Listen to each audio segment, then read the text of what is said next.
መዳልቶን እንጂ እንደሌላለው ምሕረት ለማይገባኝ ምሕረት ልታደርግ የደግነት አባት በምሕረት መቼ መጣህና ለጤነኛው ሰው መዳልቶን እንጂ እንደሌላለው ምሕረት ለማይገባኝ ምሕረት ልታደርግ የደግነት አባት በምሕረት ተገለጥ። በምሕረት እወጣለሁ በምሕረት እገባለሁ ምሕረት ለኔ እንዳለኝ ምለው ነው። በምሕረት እወጣለሁ በምሕረት እገባለሁ ምሕረት እንዳለኝ እግዚአብሔር አምላካችን በጌታ በኢየሱስ ክርስቶስ ስም የተባረከ የተቀደሰ ስምህን ልንጠራ በፊትህም ደግሞ ልንጸልይ እንደዚህ ቃልህን ልንሰማ ልንማር ጊዜ ስለሰጠን ስም ይባረክ።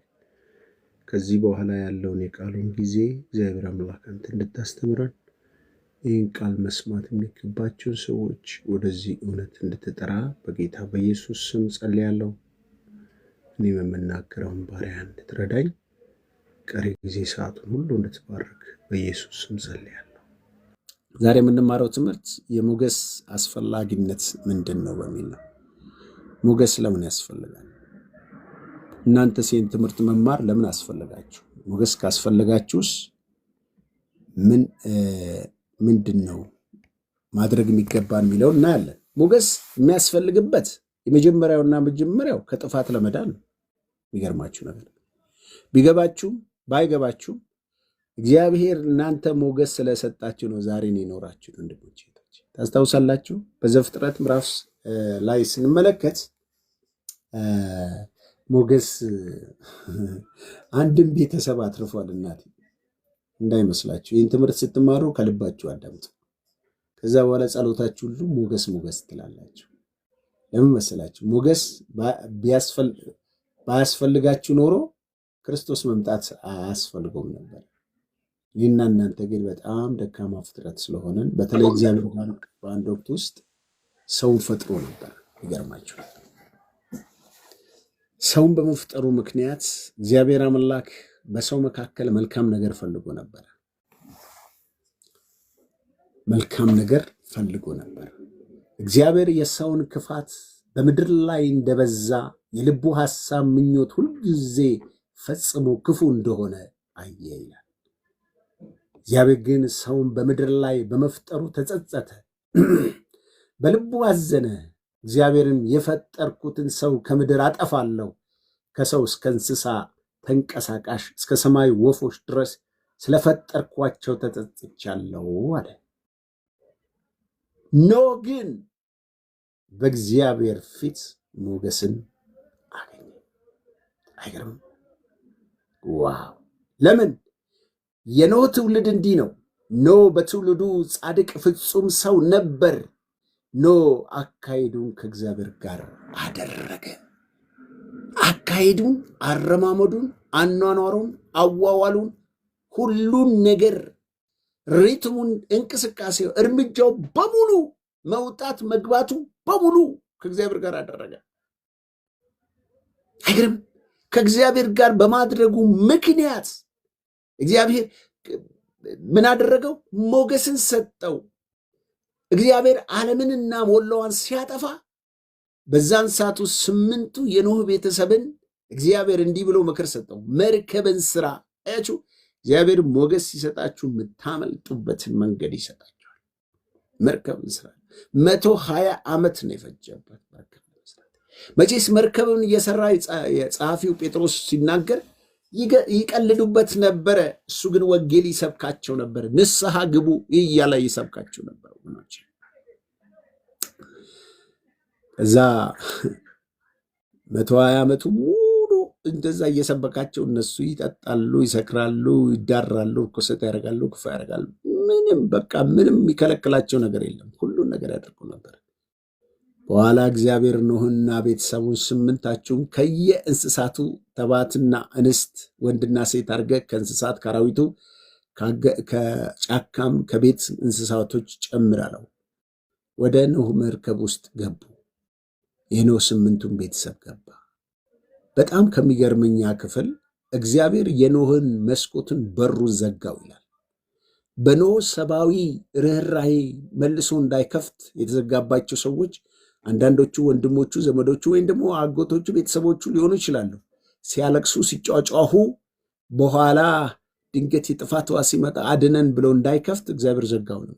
አያችሁ፣ አንዳንድ ጊዜ ለአንዳንድ ሰዎች እድልን ይሰጣል። ሞገስ ሲሰጣችሁ ነው እድል የሚሰጣችሁ። ወንድሞቼና እህቶች፣ በጥፋታችን ስንቀጥል ምሕረት በሚባል ሞገስ ምሕረት ያደርግልናል። እምቢ የምንል ከሆነ ምሕረቱ የሚያበቃበት ሰዓት አለ፣ የሚያልቅበት ሰዓት አለ። እግዚአብሔር ማንንም ምንንም አያደርግም። እግዚአብሔር ያን የሰጠውን ምሕረት ያነሳል። አያችሁ፣ እነኛም የኖህ በዘመን የነበሩ ሰዎች ምሕረትን ሊጠቀሙበት አልቻሉም። እሱ የሰበካቸውን የንስሐ ስብከት ያቀልዱበት ያፌዙበት ነበር። በዚህ ምክንያት ኖህና ቤተሰቡ ገቡ። ስለዚህ ሞገስ ማለት ከጥፋት መትረፊያ መንገድ። ጥቅሙ ኖህ በዘመኑ በነበሩ ሰዎች ሁሉ ላይ ጥፋት ሲመጣ በእግዚአብሔር ፊት ሞገስ ስላገኘ እርሱና ቤተሰቡ ተረፉ። ስለዚህ ሞገስ ለምን ያስፈልገናል ብትሉ ከጥፋት ለመትረፍ። ዛሬም ይሰራል ይሄ ቃል። ከጥፋት ለመትረፍ ሞገስ ካለ እንደ ኖህ ቤተሰብ ያ ሁሉ ዶፍ፣ ያ ሁሉ ዝናብ፣ ያ ሁሉ መከራ፣ ያ ሁሉ ችግር፣ ያ ሁሉ ረሃብ፣ ያ ሁሉ ስቃይ ሲወርድ ኖህና ቤተሰቡ ግን መርከብ ውስጥ ነበሩ፣ ተረፉ፣ አመለጡ። ወገኖቼ ሆይ ሞገስ መትረፊያችሁ ነው። ሞገስ ማምለጫችሁ ነው። ይሄ ሞገስ በእናንተ ሕይወት ላይ ካለ እግዚአብሔር ለእናንተ ያሰበውን ነገር እንዴት እንደሚሰራ እሱ ራሱ ያሳያችሁ። የሚገርማችሁ ነገር እኔ በጣም ሁሌ ቢደንቀኝ ነገር ያን ያህል ጊዜ በር ከእንስሳትና ከሰዎች ጋር ተዘግቶባቸው ምን ይበላሉ ምን ይጠጣሉ የሚለው ነገር ያሳስበኝ ነበር። አያችሁ፣ እግዚአብሔር ሞገስ ሲሆን የሚበላውን የሚጠጣውን ያዘጋጃል። ያን 40 ቀን ያህል እንደዛ የሚበላው የሚጠጣውን ሁሉ ማዘጋጀት የሚችል አምላክ ነው። ለምን ወጥተው አያርሱም፣ አይቆፍሩም፣ ምግብ አይጋግሩ፣ ወይን አይሉ፣ ሁሉ ነገር እዛ እግዚአብሔር ሁሉን አዘጋጅቶላቸዋል ማለት ነው። ስለዚህ ወንድሞቼ ሆይ ሞገስ ከጥፋት መትረፊያችሁ። ዛሬ ሞገስ ስጠኝ ስትሉት ከሚመጣብኝ ቁጣ ማምለጫ የእግዚአብሔር ምሕረት በእናንተ ላይ እንድትገን በእድሜያችሁ በቤተሰቦቻችሁ ላይ በጣም መቅሰፍት መከለያችሁ ነው። ትዝ ይላችኋል እስራኤል ፓስኦቨር በሆነበት ሰዓት ውስጥ ፋሲጋ ላይ ጎመንና መቃኑን ደም ቀባ አለው ሙሴን። አያችሁ፣ እግዚአብሔር ሞገስ ሲሰጣችሁ አቅጣጫ ያሳያቸዋል ያልኩት ቅድም ነዚህ ነው። ለገጠማችሁ ለሚገጥማችሁ ለየትኛውም በየትኛው መንገዱ ስላላችሁበት ጉዳይ በዚህ አቅጣጫ ደም ቀቡ በማለትም እግዚአብሔር ሞገስ ሲሰጣችሁ የምታመልጡበትን የምትተርፉበትን መንገድ ይሰጣችኋል። ስለዚህ አንደኛው የሞገስ አስፈላጊነት ደግሞ ከጥፋት ለመትረፍ፣ ሁለተኛ የብዙ ዓመት ልፋታችሁን ለመካስ። ሃሌሉያ! ይሄ ቃል ስወደው የካሳ ዘመን እንዲሆን ጉልበታችሁ የተበላ፣ ገንዘባችሁ የተበላ፣ ፍቅራችሁ የተበላ፣ ትዳራችሁ የተበላ፣ ንብረታችሁ የተበላ፣ ደስታችሁ የተበላ፣ ማረፍ ያቃታችሁ ሰዎች፣ መረጋጋት ያቃታችሁ ሰዎች፣ ግራ የተጋባችሁ ሰዎች፣ ነገራችሁ ከቀን ቀን እየተበላሸ የሚሄድባችሁ ሰዎች መልእክት አለኝ። እግዚአብሔር ሞገስ ሲሰጣችሁ በሞገስ ውስጥ ካሳ ጭምር ይክሳችኋል። ምክንያቱም በእስራኤላውያኖች 430 ዓመት በባርነት የለፉበትን ደሞዝ ይከለክሏቸው ነበር። እንጀራ ይከለክሏቸው ነበር። ውሃ ይከለክሏቸው ነበር። ጉልበታቸውን ይበዘብዙ ነበር። እስኪደከማቸው ያለፏቸው ነበር። አጥንታቸው ከስጋቸው እስኪላጠፍ ድረስ ይበዘብዟቸው ነበር። እኔ አንዳንድ ጊዜ አንዴት እዚህ መሃል አለችና እኔ አረብ ሀገር ውስጥ ያሉትን እህቶችን በአንድም በሌላ አገኛቸዋለሁ፣ አገለግላለሁና ሲመሰክሩልኝ ልቤ በጣም ነው የሚያዝነው። አሁንም እኔ ያለሁበት ሰሚት አካባቢ ላይ ነው የሚሄዱት፣ ወደ ሳውዲ አረቢያ የሚሄዱት በጣም ሕፃናቶች፣ አንዳንዱ ከገጠር የመጡ ናቸው፣ አንዳንዱ ወጣት ናቸው፣ አንዳንዱ በቃ በጣም ቢማሩ ቢኖሩ አገር ሊለውጡ የሚችሉ ሰዎች ተግዘው በጣም በየቀኑ ነው ሙልት ብሎ የሚሄደው። አሻራ የሚሰጥበት እኛ ሰፈር ነውና እኔ ያለሁበት አካባቢ ነው። ሁሌ ያስናሉ።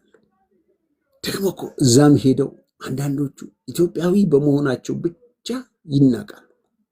አሁን በቀደም አንድ ሰው ሲናገር ፊሊፒንስ የሚባሉ ዜጎች እዛ ያለው ኤምባሲ በሄዱበት ቦታ ሁሉ መብታቸውን እየተከታተለ ያስከብራል። ስለዚህ ምን ይባላል? የፊሊፒንስ ሰራተኛ ሴት ዋጋዋ ውድ ነው ይባላል። ኢትዮጵያዊቱ በምትቀጠርበት ደሞዝ አይደለም የምትቀጠረው። ፊሊፒንስ መንግስታቸው ጠበቃ ሆኖ በሀገሪቱ መንግስት ጋር ውል ስለተዋዋለ አንዳች ጉዳት ማያደርሱባቸው። ስለዚህ ወገኖች ሆይ ዛሬ ይህ ሞገስ ከሌለን የገባንበት የወጣንበት ቦታ ሁሉ መበዝበዝ ነው። ልክ እንደ ግብፃውያን እንደ እስራኤላውያኖች መበዝበዝ፣ እረፍት በሌለው ብዝበዛ፣ እረፍት በሌለው ንትርክ፣ እረፍት በሌለው በቃ የለፋችሁበት አስቡት። 430 ማለት እኮ ወደ 4 ትውልድ ማለት ነው ባጭሩ። ትደክማላችሁ፣ የሚበላው ሌላ ነው። ትሰራላችሁ፣ አጥንታችሁ እስከሚቃጥል እግራችሁ እስከሚግል፣ አይምሯችሁ እንደሰው እረፍት እንቅልፍ እንኳን ያማራችሁ መተኛ ታቅቷችሁ ሰውነታችሁ ተንቀጥቅጦ፣ ግን አንድ ጉልበተኛ መጥቶ ሲወስድባችሁ ያሳዝን። አንድ ለዛውም እኮ ህጉ የሚፈቅድላችሁ ነው፣ የሰውን አይደለም የራሳችሁን ላብ። እኔ በጣም አንዳንድ ጊዜ በጣም ከምጸልየው ነገር ብዙ ያጋጥም ገንዘቦቻቸውን ወስደው ክርስቲያን የሚባሉ አላውቅም ብለው የሚክዱ ጀግኖች አሉ። በዚህ ዘመን መቼስ ማንሰማው ማናጉድ የለም። እሷ ተንቀጥቅጣ ወገቧ ተሰብሮ ኬትም ያመጣችውን ወይም አረብ ሀገርም ወይም ሰው ሀገርም ወይም እዚህ ሆና ለፍታ የለፋችበትን ስንት መከራዋን አይታ ታማ ደቃ ያመጣችውን አንድ ጉልበተኛ መጥቶ ይወስዳል። የኔ ነው ይላል። መልስ ሲሉ ጣጣ ይበዛል። እና ዛሬ መልእክት አለን። እግዚአብሔር የእስራኤላውያኖችን መከራቸውን ተመለከተ፣ የሕዝቡንም ጩኸት አየ ይላል። በተለይ ዘጸአት ላይ አንድ መወደው ቃል አለ። ኢየሱስ ሼካናስ የሚባረክ የኔ ወዳጅ፣ እግዚአብሔር የለቅሷቸውን ድምፅ ሰማ። እግዚአብሔር ከአብርሃም ከይስሐቅ ከያዕቆብ ጋር ያደረገውን ቃል ኪዳን አሰበ። እግዚአብሔር የእስራኤላውያን ልጆችን አየ። እግዚአብሔር በእነሱ ያለውን ነገር አወቀ ይላል። አየ፣ አወቀ። ያለባቸው የለቅሷቸውን ድምፅ ሰማ፣ ስቃያቸውን ተመለከተ። እየሆኑ እያለፉበት ያሉበትን ዘመን አየ። እግዚአብሔር ግን ምን አለ? የሕዝቤን ጩኸት ሰምቻለሁና ሙሴ ሆይ ውረድ፣ እኔም ወርጃለሁ። አይ ስለዚህ ከዛ ምን አደረጋቸው? ምክንያቱም ይሄ አሁን ምነግራችሁ የካሳ ዘመን ይሆናል ያልኩበትን ሚስጥር ምንድን ነው? በዘፍጥረት 15 ላይ እግዚአብሔር ለነኚህ ለእስራኤላውያን ወገኖች ቃል ኪዳን ገብቷል። ለአብርሃም አባታቸው ቃል ኪዳን ገብቶ ነበር። አብርሃምን እንደዚህ ያለው፣ አብርሃም ዘር የእርሱ ባልሆነ ምድር ለ400 ዓመት ባሪያ ሆኖ ይገዛል። ነገር ግን እኔ በገዢዎቻቸው ላይ በፈረድኩኝ ጊዜ በብዙ ከብት ይወጣሉ አለው። በብዙ ወርቅ በብዙ ጌጥ ይወጣሉ። እነሱ ላይ በፈረድኩ ጊዜ፣ ገዢዎቻቸው ወገብ በሰበርኩ ጊዜ፣ ባስተፋውላቸው ጊዜ፣ በመታውላቸው ጊዜ፣ ጀግና ነኝ የሚሉትን ጨቋኝ ነኝ የሚሉትን በተነሳ ጊዜ ታስታውሳላችሁ። እስራኤል ከግብፅ ሲወጣ እግዚአብሔር በመቅሰፍት መጥቶ ወደ 11 ተአምራት አድርጎ በመጨረሻ በኩር ልጁን ገሎ እስራኤልን ደምና መቃኑን በደም ቀብቶ ከዛ በኋላ ነው ለቀቃቸው። በቃ ውጡልኝ እያስቸኮል አስወጣቸው ይላል። ሲወጡ እነሱ ሞኝን ትፈልጋለህ፣ ከዛሬ ጀምሮ እንግዳው እስከ ዛሬ የለፋንበት እትዬ እሱን አንጭ፣ ያንን ወርቅ አምጪ፣ ይህን አምጪ ብለው ወርቅ በወርቅ ጌጥ በጌጥ ያጡትን ደሞዝ እግዚአብሔር የዓመት ሂሳብ ዘግቶላቸው ነው ከዛ ምድር የወጡት። ለምንድን ነው ሲል እግዚአብሔር እስራኤላውያኖች የፈለጉትን እንዲበሰብሱ በግብፃውያን ፊት ሞገስ ሰጣቸው ይላል። የምትበዘብዙበትን ሞገስ፣ የምትካሱበትን ሞገስ የሚሰጠው እግዚአብሔር ነው እንጂ ሰው ለሰው አይራራም። አይደለም የራሱን የእናንተንም አይሰጥም። ሰው ጨካኝ ነው። እግዚአብሔር ግን ሞገስ ሲሰጥ ያስተፋላቸዋል፣ ያስለቅቅላቸዋል። የእናንተ የሆነው ነገር እጃችሁ ላይ ይገባል ወገኖች። ስለዚህ ሞገስ የብዙ ዓመት ልፋትን ለመካስ ወይም ደግሞ ለካሳ ይጠቅማል ማለት ነው። ሶስተኛው ሞገስ የብዙ ድል ለመቀናጀት ይጠቅማል። የብዙ ድል ድል በድል የምትሆኑት በእናንተ ጡንቻ አይደለም፣ በእናንተ ሲስተም ቴክኒክና ታክቲክ አይደለም ወገኖቼ። አንዳንድ ጉዳዮቻችሁ ዝም ብላችሁ እየሄዳችሁ አትላተሙ በቃ።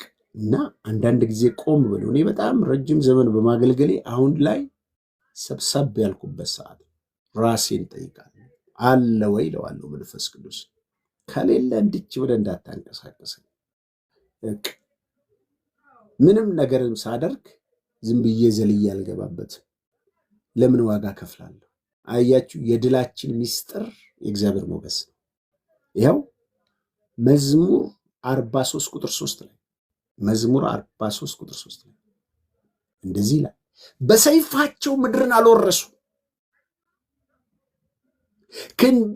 ክንዳቸው አላዳናቸውም፣ ቀኝህ እና ክንድህ የፊትህ ብርሃን እንጂ ወደድካቸው ይላል። አይገርምም? ይሄ ሌላ ትርጉም ላይ ማን ነው ርስታቸውን እንዲወርሱ ያደረገው? ማን ነው ድል የሰጣቸው ብትሉ ክንዳቸው አላመጣላቸው፣ ሰይፋቸው አላመጣላቸው፣ ቀኝ ግን አመጣላቸው፣ የፊትህ ብርሃን አመጣላቸው፣ ሞገስ አመጣላቸው። ለምን ብትል ወድሃቸዋለን። እናንተዬ የተወደዳችሁ ናችሁ። ስለዚህ በእናንተ ላይ የፈሰሰው ሞገስ እግዚአብሔር በዚህ ምድር ላይ ስትኖሩ ጠላቶቻችሁን ማሸነፍ የምትችሉበትን ሞገስ ይሰጣችኋል። አንዳንድ ጊዜ እዚህ ካላችሁ የአንድ ረጋሚ ነብይ ነበረና ጌታ ይገስጸው። ረጋሚ ነው፣ በጣም ተራጋሚ። አሁን በዚህ ዘመንም የተነሱ ተራጋሚ መንፈስ ያለባቸው ነቢያቶች አሉ። ሲራገሙ እዚህ ቲክቶክ ላይ ይሰማሉ። እና እግዚአብሔር የባረከውም መርገም አይቻልም። እንዳትሳሳቱ፣ እንዳትረገሙ። ምን አለ? እርገብልኝ ብሎ በላቅ የሚባል ሰው በለዓምን ቀጠረው። ከዛ አዘጋጅቶት ወይፈን አርዶ ምን ብሎ ከጨረሰ በኋላ በለዓም ሆዬ ብር ተከፍሎታልና ሊራገም መነሳት። ከዛ እስራኤል ቁጭ ብሏል በምድረ በዳ ውስጥ። ተነስቶ ሊረግማቸው ሲል እንደዚህ አለ፣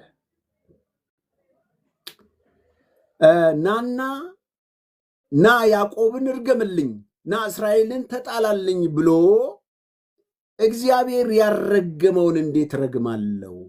እግዚአብሔር ያልተጣላውን እንዴት እጣላለሁ አይለው መሰላችሁ? ለምንድን ነው ማትጣለው ብትል፣ ወይ ጉድ! እሱ ማን መሰለክ አለው። ያዕቆብ እንኳን አይደለም ልረግመው፣ እሱ የእሱን ራሱ ሞት እንኳን እመኛለሁ አለ። እንኳን በእርግማን ውስጥ ሊኖር እመኛለሁ። እሱ እኮ እጅግ የተባረከ ነው። እንዲህ ይላል፣ በያዕቆብ ላይ ክፋት አልተመለከትኩም፣ በእስራኤል ላይ ጠማማነት አላየውም። አምላክ እግዚአብሔር ከእርሱ ጋር ነውና የንጉሥ እልልታ በመካከላቸው አለ። እግዚአብሔር ከግብፅ አውጥቷቸዋልና ጉልበቱ አንድ ቀንድ እንዳለው ነው። በያዕቆብ ላይ ዋው አስማት አይሰራም ይለዋል። ዳተ እንዴት ደስ አይልም? በያዕቆብ ላይ ምን አይሰራም? አስማት አይሰራም። በእስራኤል ላይ ሟርት የለም። በጊዜው ስለ ያዕቆብ ስለ እስራኤል እግዚአብሔር ምን አደረገ ይባላል። እነሆ ሕዝቡ እንደ እንስት አንበሳ ይቆማል፣ እንደ አንበሳ ይነሳል። ያደነውን እስኪበላ የገደለውን ደም እስኪጠጣ አይተኛም። ባላቅም በለዓምን ከቶ አትርገማቸው፣ ከቶ አትባርካቸው አለው። ባላቅ በለዓምን ከዛስ በለዓም መልሶ እግዚአብሔር የተናገረውን ሁሉ አደርጋለሁ ብሎ ተናገረ። ከዛ እንኳን ሊረግማቸው ባርኮላቸው ጭራሽ እነሱ የሚያስፈሩ እንደ እንስት፣ እነሱ ላይ አስማት አይሰራ፣ ድግምት አይሰራ። ጭራሽ እነሱ እንደ አንበሳ ይቆማሉ፣ እንደ ደቦል አንበሳ ያደኑት እስከ ማይተኙ ናቸው፣ በጣም የሚያማሩ ናቸው ያለ አናዘዘው። ያቺ ረጋሚዎቻችሁ ሊረግሟችሁ ያልቻሉት በእናንተ ላይ ካለው ሞገስ የተነሳ ነው። ሁልጊዜ ጠላቶቻችሁ አሸናፊዎች ናቸው። እናንተ ላይ ያለው ሞገስ ቢገባችሁም ባይገባችሁም በሕይወታችሁ እንደዚህ የሆነ ነው እስከዛሬ የደረሳችሁ። ብዙ ጊዜ የምታውቁት አንድ ቃል አለ፣ በቃላችሁ የምትሉት ቃል አለ። ምንድን ነው የሚለው? በአጠገብህ 1000 በቀኝ 10,000 ይወድቃሉ፣ ወደ አንተ አይቀርቡም። ለምን? ላይ ሞገስ አለ። አንቺ ስትሄጂ፣ አንተ ስትሄድ በቀኝና በግራ እየተደፋደፈ ነው ጨለማ፣ ረጋሚው፣ ደጋሚው እየወደቀ። በዓይኖች ብቻ ትመለከት፣ የኃጥአንን ብድራት ትመለከት። ክፉ ነገር አንተን አይቀርብም፣ መቅሰፍት ወደ ቤት አይገባም። እንኳን አንተን ክፉ ሊያገኝሽ፣ እንኳን አንተ ላይ ሟርትና ሎሚ ፌጦ ሊሰራብተውና አይሰራም፣ አይቀርብህም። በመንገድ ይጠብቁ ዘንድ መላእክትን ስለ አንተ ያዛለን፣ እግሮች ተሰነካክለው እንዳይወድቁ። ጭራሽ አንተ በተኩላ በእባብ ላይ ትጫማለህ። በሳው በእኔ ተማምነዋልና አስጥለዋለሁ፣ ስሜን አውቀዋልና ጋርደዋለሁ። የተጋረዳችሁ ናቸው፣ በሞገስ የተጋረዳችሁ። ማንም ሰው እናንተን ሊያጠቃ አይችልም ወንድሞች። ማንም ሰው እንደፈለገው በእናንተ ላይ ማድረግ አይችልም። ቢገባችሁ ባይገባችሁ እግዚአብሔር ከእናንተ ጋር ነው ያለው። ስለዚህ ይህን ነገር እንዳትረሱ። 3 ነገር ነው፣ ብዙ አላበዛባችሁ። ሞገስ የሚያስፈልገው አንደኛ ከጥፋት ለመትረፍ፣ ሌላው ሞገስ የሚያገለግለው የለፋንበትን ካሳ ለመቀበል፣ እስራኤላውያኖች ሞገስ ሲያገኙ እንደበዘበዙ፣ ሌላው በጠላቶቻችን ላይ ድል ለማግኘት፣ ሌላው ደግሞ ለወንጌል አገልግሎት። እዚህ ጋር ያልጨመርኩት አሁን ትዝ አለኝና ለወንጌል አገልግሎት ሐዋርያት ሥራ ምዕራፍ 2 ላይ በጣም ሐዋርያቶች በነበሩበት ዘመን ላይ በጣም ይፈሩ ነበር ወገኖች።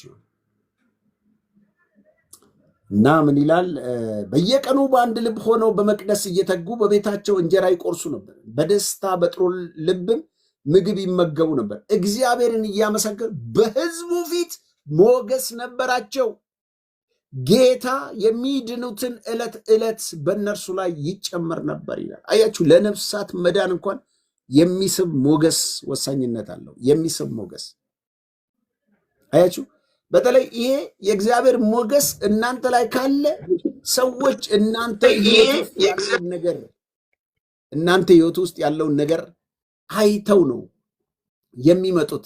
ምክንያቱም በእነሱ ላይ ያለው ሞገስ የሚያረቅ አይደለም። ዛሬ ይህንን ብዙ ክርስቲያኖች ያጣንበት ዘመን ነው። በጣም በቃ ሰምታችሁ ከሆነ አንድ ሰሞኑን ባክ ያደረገች ልጅ በቃ እኔም አስተያየት ለመስጠት ሞከርኩ። የምትሰማ አይደለችም። መንፈስ ነው የገባባት መሰለኝ። በኢየሱስ ክርስቶስ የምታወራው የምትሳደበው እንደው በወንጌል የተነካ ልብ ነው እስከምትሉ ድረስ እንግዲህ እዚህ ደርሰናል ወገኖች። ይሆን ስለዚህ ይሄ ሞገስ ግን በዙሪያችን ያሉትን ሰዎች ወደ እግዚአብሔር መንግስት እንዲጠራ የሚያደርግ ነው። በዘካርያስ ምዕራፍ 8 ቁጥር 23 ላይ እንደዚህ ይላል። በዘካርያስ ምዕራፍ 8 ይህንን ክብር በእናንተ ላይ እንዲሆን በኋላ ጸልይላችሁ። ዘካርያስ ምዕራፍ 8 የሰራዊት ጌታ እግዚአብሔር እንዲህ ይላል፣ በዚያ ዘመን ከሕዝብ ቋንቋ ሁሉ 10 ሰዎች፣ እዚህ ያላችሁትን ተመልከቱና 10 ሰዎች የእያንዳንዳችሁን ልብስ ይዘው ማለት ነው። በዚያን ዘመን ከአሕዛብ ቋንቋ ሁሉ 10 ሰዎች የአንዱን አይሁዳዊ ሰው ልብስ ዘርፍ ይዘው፣ ልብሱን ይዘው እኮ ነው ጨርቁን ይዘው፣ እግዚአብሔር ከአንተ ጋር እንዳለ ሰምተናል፣ ከአንተ ጋር እንሂድ ይላሉ። ዋው! ከአንተ ጋር እንሂድ ይላሉ። አይናፍቅም? ከአንተ ጋር ለምን? እግዚአብሔር ከአንተ ጋር እንዳለ አየው፣ ክብር እንዳለ አየው። በባዕድ ምድር ብትኖሩ እነ ዳንኤልን፣ ሲድራቅ፣ ሚሳቅ፣ አብድናጎን እነሱ በነበሩበት ዘመን በንጉሱ መብል ልባቸው ሕይወታቸው ማርከስ ስላልፈለጉ ንጉሱ ጋር ቀረቡና እንደዚህ ያሉ፣ ንጉሥ ሆይ ያሉት የጃንደረባው፣ እባክህ እኛ በዚህ መብል አምላካችንን ማሳዘን አንፈልግምና ምንም እንኳን ምርኮኛ ሆነን በሰው ምድር ብንቀመጥ አሁን እንደ ጠቢባን እንደ ተማረ ሰው በንጉሱ ፊት ለመቅረብ ይህንም መብል በልተን አልለመድንም፣ ረክሰን መቅረብ አልለመድንምና እባክህ ምንበላው ባቄላ ስጠን አሉት፣ ወይም ጥሬ ነገር ስጠን አሉት። ታስገድሉኛላችሁ፣ ይህን በልታችሁ ብትከሱ ብትጠቋቁሩ፣ ንጉሱ ፊት ስትቀርቡ እንደዚህና እንደዚህ ታስደርጉኛላችሁ። በእኛ ተወው፣ እርግጠኛ ሆን አሉት። ከነሱ ጋር የተመረጡ ምርጦች የተማረው ኃይላት ከሱ ጋር በእነሱ ዕድሜ ያሉት እነሱ ከንጉሱ መብል በሉና በመጨረሻ ቀን የንጉሱ ቀን ሊቀርቡ ምዕራፍ 1 ላይ ያለላችሁ ዳንኤል ምዕራፍ 1 ላይ ሙሉን አንብቡት። በንጉሱ ፊት ለመቅረብ በቀረቡበት ሰዓት እነ ዳንኤልና እነ ሲድራቅ ሚሳቅ አብደናጎን ፊታቸው ያማረ ሰውነታቸው የወፈረ ወዛም ክብር የሞላባቸው ሆኖ ሲገኙ ባቄላ በልተው ማለት ነው። እነኛ ግን ከንጉሱ መብል የበሉ ጮማ የቆረጡ ወይን ጠጅ የጠጡ የከሱ በበሽታ የተመቱ የጠቋቆሩ መልከ ጥፉ ሆኑ።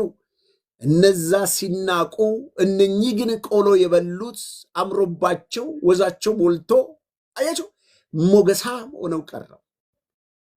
ወገኖቼ ሆይ ሞገስ ከማንም እጅ አትጠብቁ። ሐዋርያት የሆነ ግማሹ አሳ አጥማጅ ነው፣ ግማሹ ቀራጭ ነው። የሆነ እንደ ጀለቢያ ፊልሙን ላይ እንዳያችሁ ተራ አይነት አለባበስ ነው። ነገር ግን በዙሪያቸው ባሉ ሰዎች ፊት እግዚአብሔር ሞገስ ሰጣቸው። በእነሱ ላይ ዕለት ዕለት ነፍሳት ይጨምር ነበር። የሚስብ ህይወት አላቸው፣ የሚማርክ ህይወት አላቸው። ወንድሞቼ ሆይ ዛሬ በዓለም ላይ ብዙ ዋጋ የሚያስከፍሉ እዚህ ያላችሁት አብዛኛዎቻችሁ እህቶች ናችሁና የሚገርመው ነገር በሚገርመው ብዙ ኮስሞቲክስ የሚባል ወጪ ነው ከአስቤዛ ከሚበላና ከሚጠጣ በተለይ ይሄ አርቲፊሻል የሆኑ ዕቃዎች በሰው ገላ ላይ አንዳንድ ጊዜ ቲክቶክ ላይ የሆነ እንትን ይመጣል። ከዚህ በፊት የፊልም አክተር የነበሩ ሰዎች ፊታቸውን ሰርጀሪ አሰርተው ወደዛ በፕላስቲክ ሲሰሩ ያ ተበላሽቶባቸው ሆሮር ሲመስሉ አያችሁ። ቅንባቸው አርቲፊሻል ነው። ሰውነታቸው፣ መቀመጫቸው፣ አካላቸው ሙሉ ሰውነታቸው ሁሉ ፕላስቲክ ነው። አያችሁ። እነኚህ ሰዎች እሳት ጋር አልተጠጉም እንጂ ቀልጠው ይቀሩ ነበረ። ለምን? ሞገስ በዛ የሚገኝ ይመስላችኋል? ምናልባት ታዋቂ ዝነኛ ሊሆኑ ይችላሉ እና በታዋቂ ዝነኛ ህይወት ውስጥ ዝም ጠጋ ብላችሁ ብታያችሁ የአንድ የቴሌቪዥን ምናምን ላይ ብዙ ዋጋ ከፍለው ነው በሰው ዘንድ ሞገስን ለማግኘት።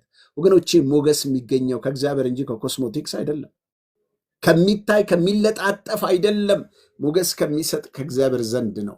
ስለዚህ ለዚህ ትጉ ባካችሁ። ስለዚህ ሞገስ ለምን ያስፈልጋል ብትሉ ሞገስ ከጥፋት ለመድረፍ እንደ ኖህ ቤተሰብ፣ ሞገስ እንደ ግብፃያኖች ለመካስ እግዚአብሔር 430 ዓመትን መጨረሻ ላይ ሞገስ ሰጥቷቸው በዝብዘው እንደወጡ።